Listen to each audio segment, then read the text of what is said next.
बळीराम दादा हो बळीराम दादा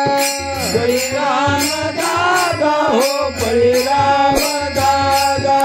बळीराम दादा हो बळीराम दादा बळीराम दादा हो बळीराम दादा बळीराम दादा खोट बोलतो बळीराम दादा बळीराम दादा खोट बोलतो बळीराम दादा बळीराम दादा खोट बोलतो बळीराम दादा बळीराम दादा खोट बोलतो बळीराम दादा उबाट घेतो मावारी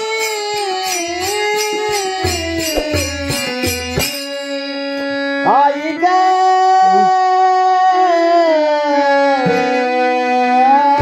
आई ग आई नाही खालाली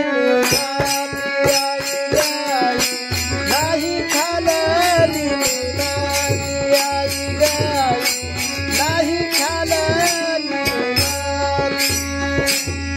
नाही खाणारी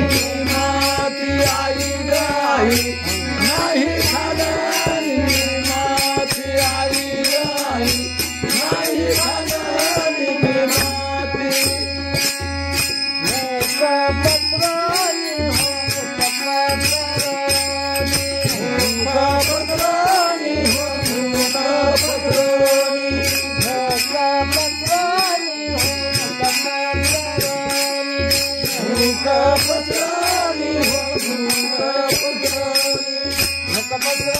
दावी मातेला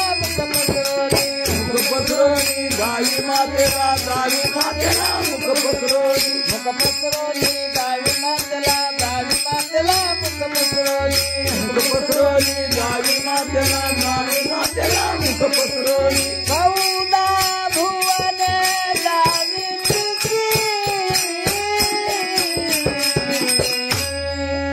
आई ग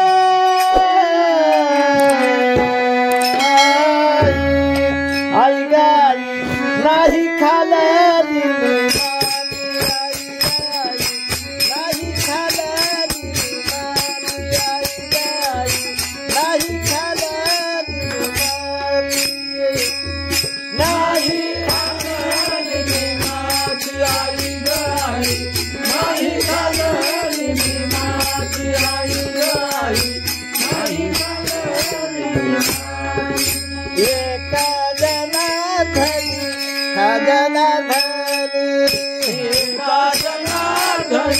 एका जनार्दनी एका जनार्दनी एका जनार्दनी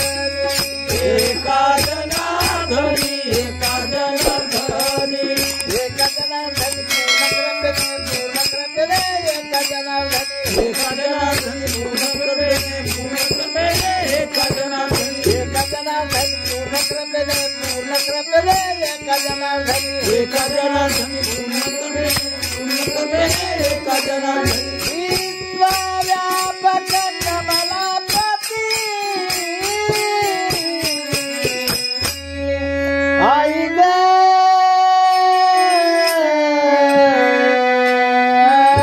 आई गाई नाही खालाली आई गाई नाही खालाली आई गाई नाही खालाली नाही खाणारी माती आई गाई नाही खाणारी माती आई गाई